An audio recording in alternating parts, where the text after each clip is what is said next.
Hare Krishna, Srila Prabhupada ki Jai. Welcome to ISKCON New Mahavan Nourishing the Soul series. Today's shloka is from Srimad Bhagavatam, Canto 8, Chapter 3, Shloka number 20. Qualities of unalloyed devotees. This is a wonderful prayer offered by Gajendra. Ekantino yasya na kanchanartham Ekantino yasya na kanchanartham Vanchanti ye vai bhagavat prapannaha Vanchanti ye vai bhagavat prapannaha Atyadbhutam taccharitam sumangalam Ati adbhutam Charitam sumangalam Atyadbhutam taccharitam sumangalam Gayanta ananda samudramagna Gayanta ananda samudramagna Gayanta ananda samudramagnaha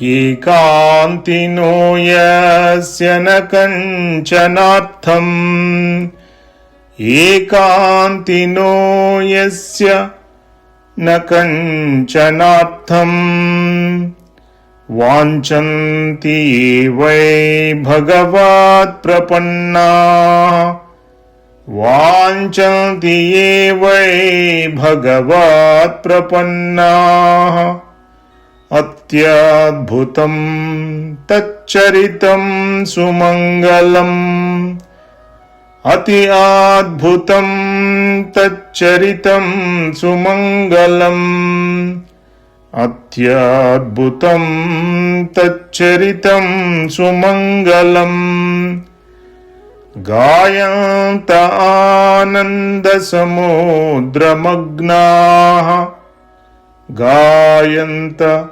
ananda samudramagnaha. Translation by His Divine Grace A.C. Bhaktivedanta Swami Srila Prabhupada. Unallied devotees who have no desire other than to serve the Lord, worship Him in full surrender, and always hear and chant about His activities, which are most wonderful and auspicious. Thus, they always merge in an ocean of transcendental bliss. Such devotees never ask the Lord for any benediction. Such devotees never ask the Lord for any benediction.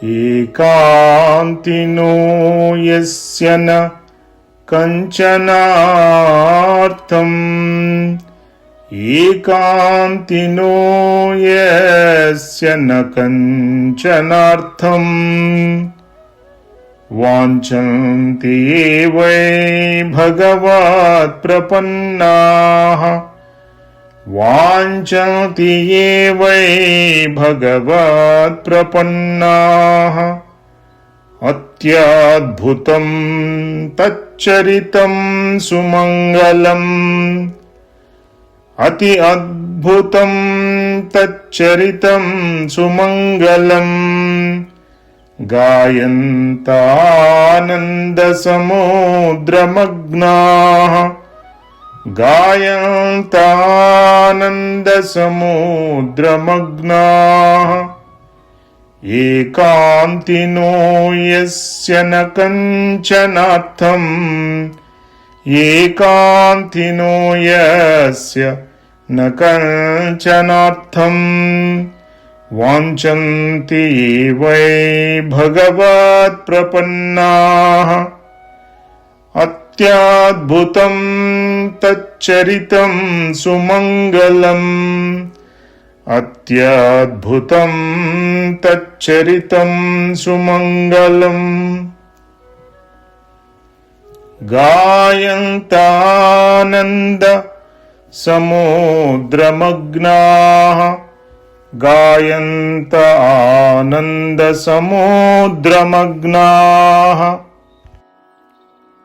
Please like and follow ISKCON New Mahavan on Facebook, Instagram, YouTube for your daily soul nourishment. Hare Krishna, Krishna Krishna, Hare Hare, Hare Rama, Rama Rama, Hare Hare.